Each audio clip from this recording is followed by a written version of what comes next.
Welcome guys, or welcome back to my channel. It's a new journal entry. It's the third of the year so far. This is why I love January. We just get things done. I know I complained about January literally in the first update, but I've changed my mind. We love January now. January is the best.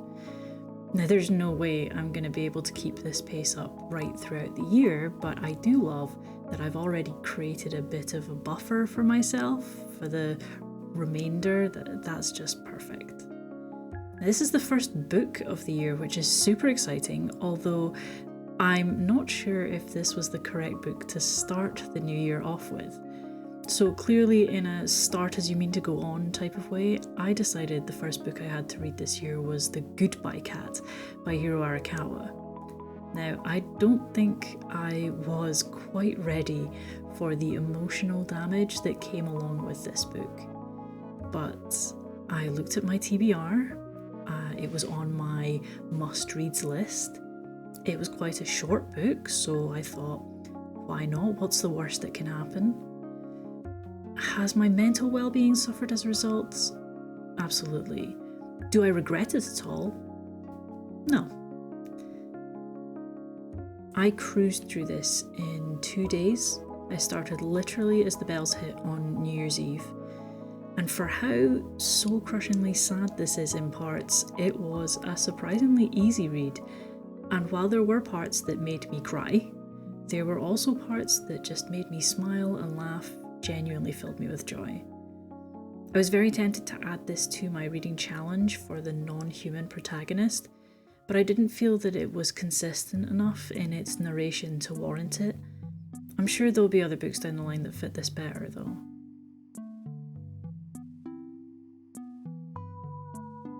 I'm also filling out my calendar spread. I don't know about you guys, but I hate this addition to the journal. I liked the concept of having a days I read, etc. kind of thing, but this is exactly the kind of journal spread that I actually just can't keep up with.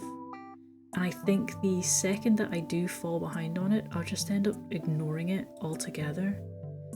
That leaves me with a bit of a blank for the rest of the monthly pages. Like, do I do a full page spread and then move the upcoming releases over to the right, or do I do something else entirely? Answers on a postcard, please.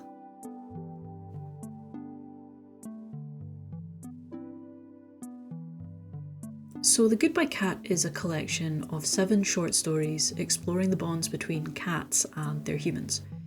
This primarily deals with themes of love, family, loss and grief, with some told through the eyes of the cats themselves.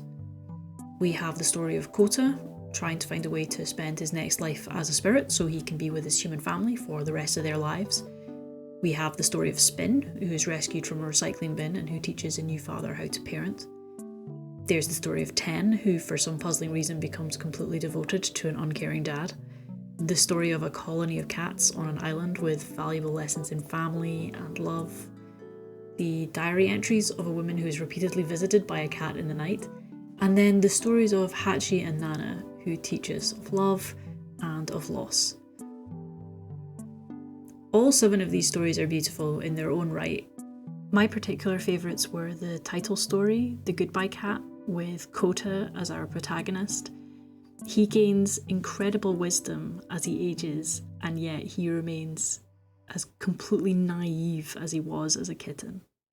And then Finding Hachi, which is just, it's beautiful and it's devastating.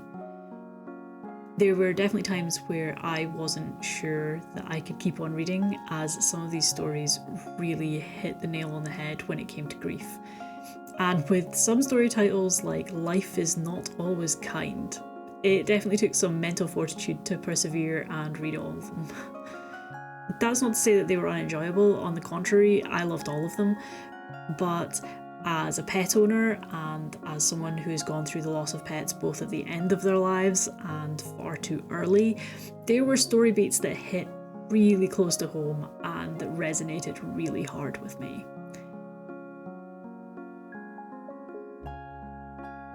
This has perhaps unfortunately spurred me to add the Travelling Cat Chronicles to my TBR, as the stories of Hachi and Nana are returning characters from that work.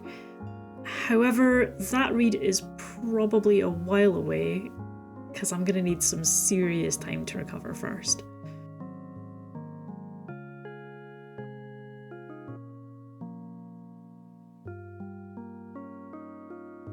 Now, this is a book that I found very hard to choose a quote from, because there were so many stories in this that I adored.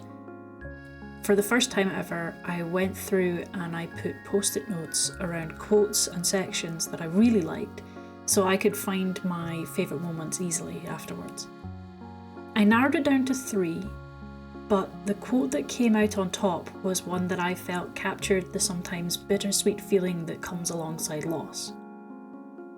I won't give you the context, as I don't want to spoil the scene, but the quote goes, "Hiromi was not sure why, but he didn't feel sad, just grateful. He waited for you, Hiromi." When I tell you, I had streams of tears down my face during this moment. It hit me so hard. This book genuinely made me distraught, but it was still such a worthwhile read.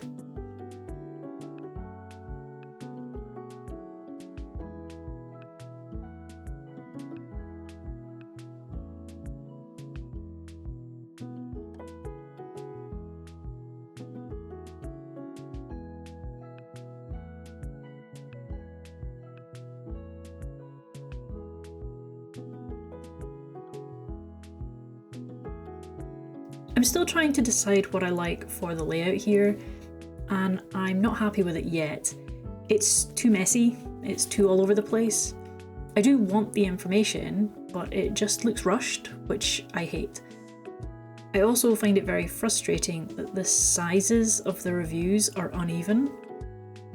Even if I have more or less to say in a review, there should still be an even amount of space between both entries. So I'll have to fix that going forward, probably with washi tape.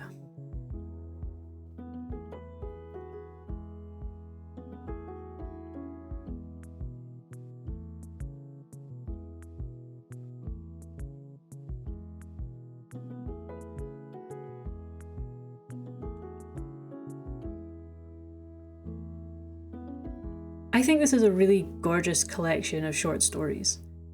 It has the flair of Japanese fiction that I really enjoy.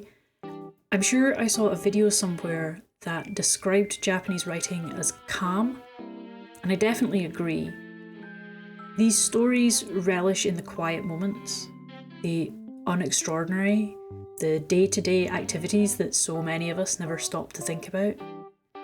These are 7 stories that are content to take their time and present us with incredibly relatable moments as a result. I don't think that all 7 stories were created equally. And while none of them are unenjoyable, some didn't reach the highs of the others. While I loved the diary entries in The Night Visitor, it was a completely different mood in both tone and in pace. Cat Island had more of a supernatural hint to it, but the characters weren't as easy to connect with as some of the other stories. The Goodbye Cat and Finding Hachi are really standouts among the rest, mainly because they both deal with difficult goodbyes and capture the childlike inner monologues of the cats really well.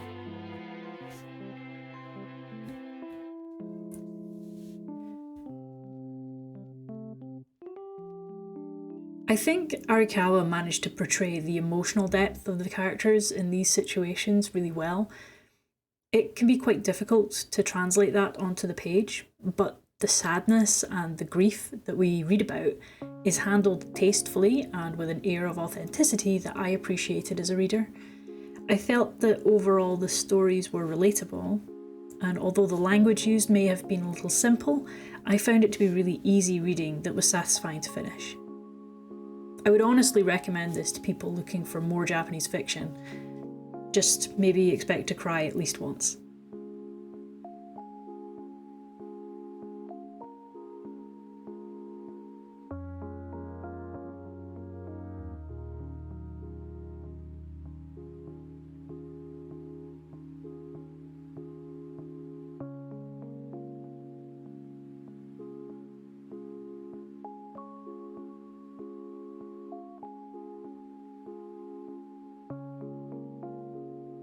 This didn't quite hit the 5 stars for me, simply because I don't think all stories met the same standard. But it was still a fantastic read and well worth its 4 stars.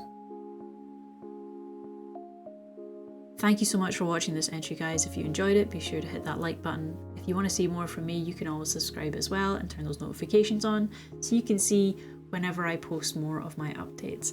Bye!